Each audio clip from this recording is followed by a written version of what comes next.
right, hello and welcome to JankTech. This is a new video series that I'm doing about Star Wars Unlimited, specifically focusing on twin suns and fun card interactions. So, with Jump to Lightspeed only a couple months away, and the Twin Suns format changing in general, I thought it would be really fun to start this off by doing a video with my predictions for Twin Suns as a format and how that's going to affect the kinds of stuff we run in Twin Suns decks. So I have over here on swupdx an 80 card deck that I made with a lot of set 3 stuff. Girls like swarms of droids, just ask anyone. So this is a deck with Nute Gunray and General Grievous with the droid manufactory. Basically, this is just, we make a whole ton of droids, we overwhelm with low cost stuff, and then we get to a point later on where we can exploit in things like Infiltrating Demolisher, we can exploit in the droid Deca, and then later on we'll be exploiting in fun things like the Separatist Super Tank, the Battle Droid Legion. And these are cards that you don't really play in Premiere, and I think that they're fun to include in Twin Suns, and I will get into reasons for that, well, right now. So, first of all, with the jump from 50 to 80 cards, that's going to throw off, number one, the ratios of everything in the decks. Right now, people that play Premiere are running a 50 card deck, just like they are in Twin Suns, and those have generally be around 35 or so units with 15 or so other cards in them, kind of depending on what your deck does.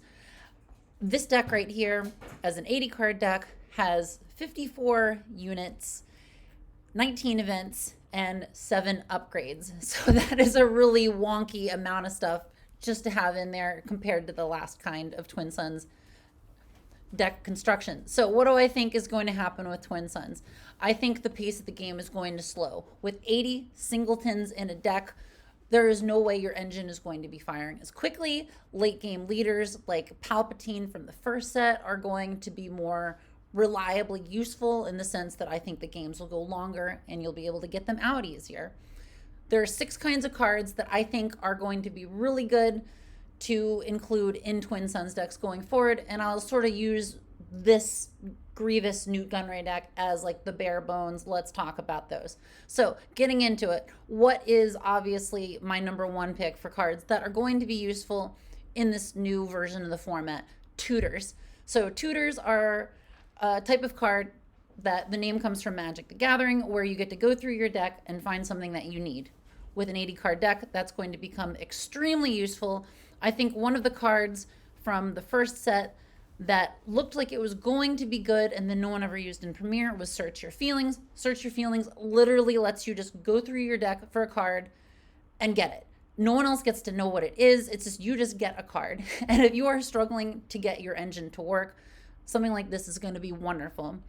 Remnant Reserves, I think, is also going to see some play. Again, you get to filter 5 cards for up to 3 units and get them. Leaders like Pre Vizsla already want cards like this in a Twin Suns deck. And honestly, I think if you're running Villain and Green, you're going to want to have this in there just to get through this giant stack of stuff in order to get the things that you need.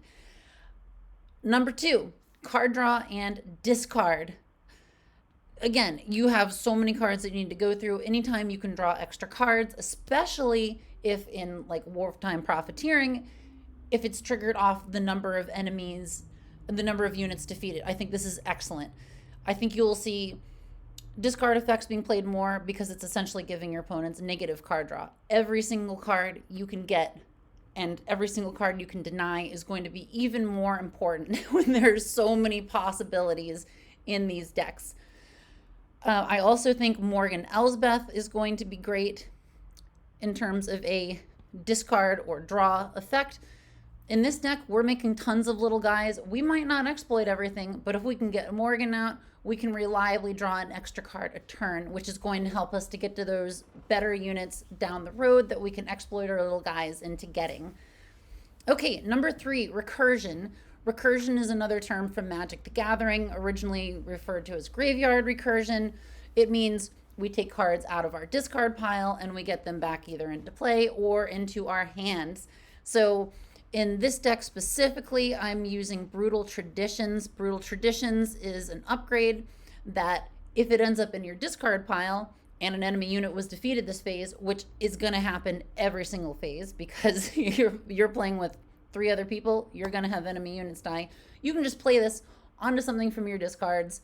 You still have to pay for it, of course, but you're going to buff something. You can reliably get this every single turn. You use this with, I don't know, Afra, one of my favorite leaders in the game, and you can be sure that you're going to have available cards. Your discard pile with the right recursion can be thought of as essentially another hand of cards, albeit one that's public knowledge.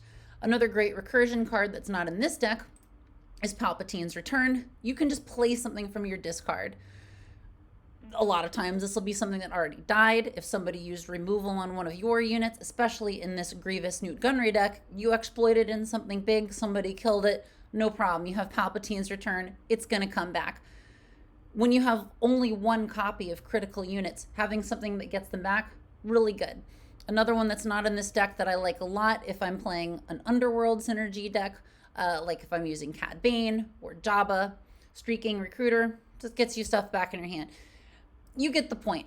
It's great to be able to take advantage of every single pile of cards that you can get. So, number 4, multiple opponent effects. You're playing with all these people. You want to make sure that you don't just focus on one person all the time. You want to get the most bang for your buck, and the cards that have really good value are cards that hurt everyone. I mean, of course, this is going to make you a target a lot of the time, but if you play a card like Disruptive Burst, everybody else has a bunch of droids, they're going to be in a world of pain. What else is great in this? Merciless Contest is another one that I think isn't as good in Premiere, but if you're playing Twin Suns, everybody has to get rid of something. This card can even be great late game, especially, unfortunately, against this deck. Maybe I got rid of all my droids to exploit something big, but you know what? If I still have something like the Battle Droid Legion, I might be okay with having that be my only unit on the field. I attack with it, do 6 damage, play Merciless Contest, get rid of it, get some more droids. It's a beautiful thing. One other one that I wanted to talk about here was Zero the Hutt. Of course, Zero just affects everyone. I think this is going to rapidly become something that other people will focus on as soon as it comes to the table, and it might be good enough to draw the attention away from some of your other units that you might be able to sneak some attacks in with. Okay, awesome. Number 5, cards that encourage negotiation. So what do I mean by that? Like I said, it's going to take longer to get your engine together. You want to encourage table talk and politic your way out of bad situations. You might not have the cards that you need all the time. Maybe you haven't drawn a tutor yet. Maybe you just happen to get all of your high resource cards. Well, in this case, maybe playing cards that give you the opportunity to give other people benefits in exchange for favors can work to your advantage.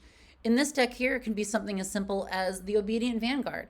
It dies early on. You say, hey buddy, at the other end of the table, I'll buff your trooper if you don't attack me with it.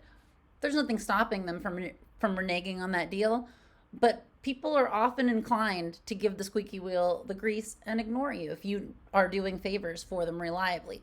Another one I like for that in this deck is Kalani. Kalani can also buff other units. I think this is real fun later on in the game when maybe you're getting closer to death than you'd like and you want to incentivize other people to go after, well, not you.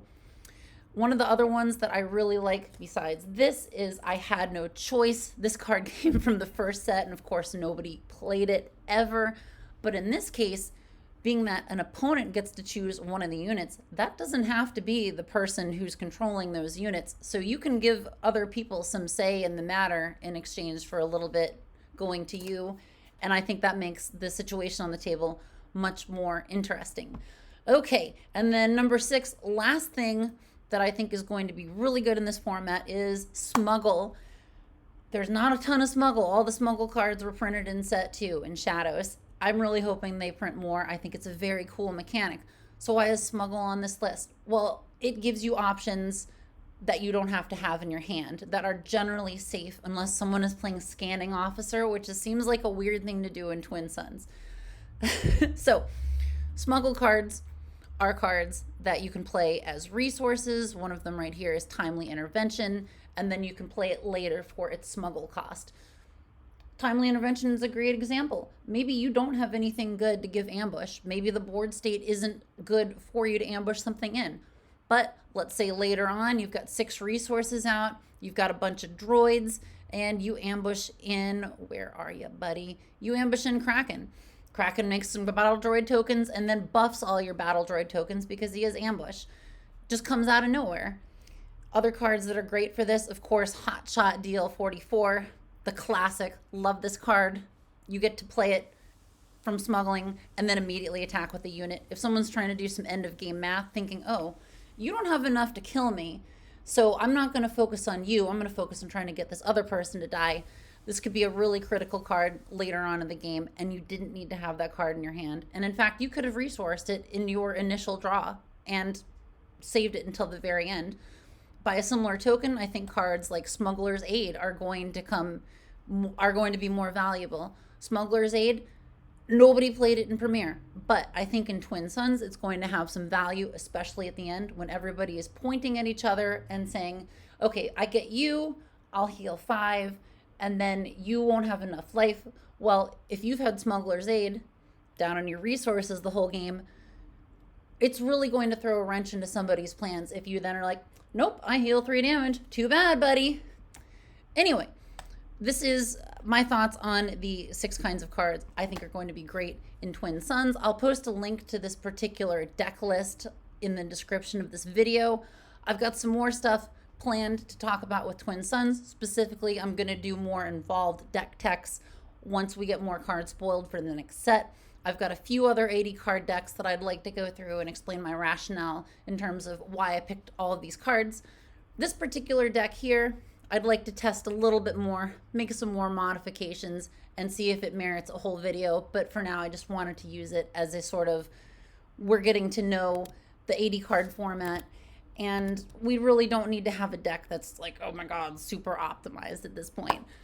I'm really looking forward to Twin Suns with the Jump to Lightspeed set. I think it's going to explode in popularity. I think it's going to be a great intro point for a lot of new players because of the only needing to have one of a card.